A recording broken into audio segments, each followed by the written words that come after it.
मध्य प्रदेश के नवनियुक्त मुख्यमंत्री कमलनाथ ने ये कह के सनसनी फैला दी है कि उत्तर प्रदेश और बिहार वाले नौकरियां खाए जाते हैं। इस विषय पर हमारे साथ कुछ पूर्वांचल के लोग मौजूद हैं, पिछले जो 2-3 सालों से पूर्वांचल भाषा को संवैधानिक दर्जा दिए जाने की मांग कर रहे हैं। कमलनाथ के बयान के बाद का क्या कहना है, इससे बात करते हैं।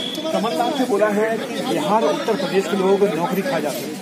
कमलनाथ जी ने जो ये वर्ड बोला है, कमलनाथ जी ने पूरी तरह से मैं इसका खंडन करता हूं और कमलनाथ जी की भी निंदा करता हूं कि उन्होंने ऐसा बोला है। जो भी नौकरियां हमारे तरफ के लोग लेते हैं वो अपनी योग्यता के आधार पर लेते हैं और ये देश सभी को इस देश में एक समान नागरिकता मिली हुई है। कोई इस देश में अलग नहीं है, ना पूर्वांचल, ना बिहार, ना गुजरात।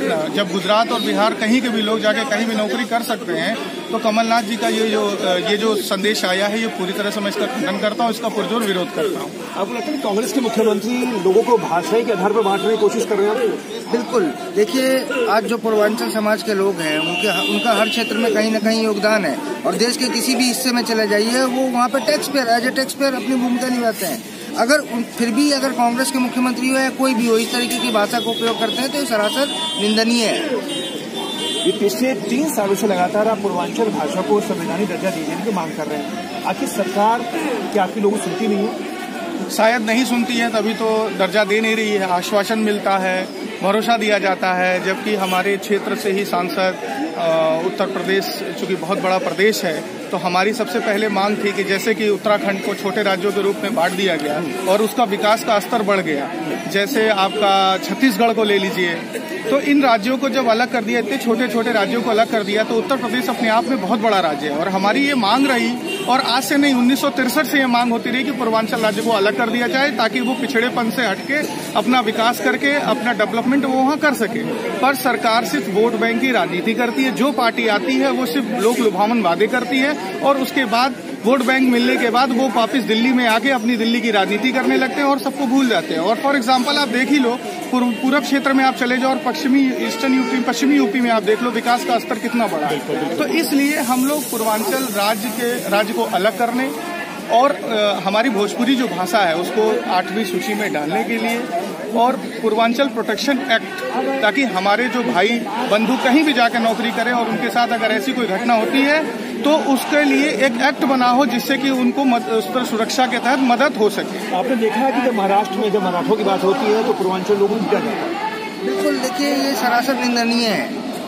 इसी प्रताड़ना के लिए विरोध में हम लोग वो एक की बात कर रहे हैं हम लोग, और इसीलिए अब हम इस पूर्वांचल पीपुल्स पार्टी बैनर तले इसके लिए पुरजोर मांग करेंगे और आगे भी लेके जाएंगे। अगर ये एक्ट बन जाता तो उसमें पूर्वांचल के जो वासी हैं, जो देश भर में लोग काम कर रहे हैं, उनके लिए सुरक्षा का गारंटी हो जाएगी। सुरक्षा की गारंटी तो 100% आज दवा नहीं कर सकते, लेकिन एक डर तो जरूर हो जाएगा और डर होना भी चाहिए, क्योंकि मुंबई में या कहीं भी पूर्वांचल के लोग, और मुंबई के लोग पूर्वांचल में नहीं है, और पूर्वांचल के लोग तो इतने मेहनती हैं कि हर जगह जाके अपने सक्षम से अपने मेहनत से सबको या तो रोजगार देते हैं या खुद रोजगार करते हैं। दोनों हर तरीके से सीखते हैं। और डर, कोई भी हिंदुस्तान किसी के बाप का घर नहीं है। पूर्वांचल वासी कहीं भी किसी भी शहर में जाके रह सकते हैं, रोजगार कर सकते हैं और अपना दाल रोटी चला सकते हैं। चलिए, इसके अलावा आप लोग क्या डिमांड किया, आप लोग क्या मांग कर रही है? डिमांड हमारी ये है कि भोजपुरी भाषा को संवैधानिक दर्जा दिया जाए। जैसे देश में और भाषाओं को संवैधानिक दर्जा प्राप्त है, वैसे भोजपुरी भाषा का भी पूरा मान सम्मान ख्याल रखा जाए। और दूसरा ये कि पूर्वांचल उत्तर प्रदेश का एक बड़ा अभिन्न अंग है। इसका अंदाजा आप इस बात से लगा सकते हैं कि देश को बहुत सारे प्रधानमंत्री पूर्वांचल ने दिए हैं और वर्तमान में नरेंद्र मोदी जी भी गुजरात छोड़ करके यहाँ बनारस आए, पूर्वांचल से उन्होंने चुनाव लड़ा। तो यह हमारे लिए एक अवसर है जब हमारे भोजपुरी को संवैधानिक मान्यता मिल सकती है। अगर अब नहीं हुआ तो शायद फिर हम वैसे भी पिछड़ेपन के शिकार हैं, हो सकता है भविष्य में हम और पिछड़ जाएं। धन्यवाद आप सभी का।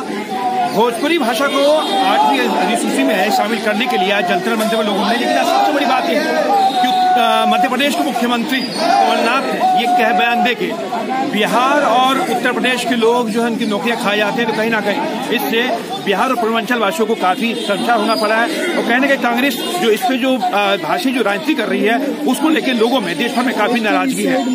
क्या पसंद राहुल के साथ सुरेश झा।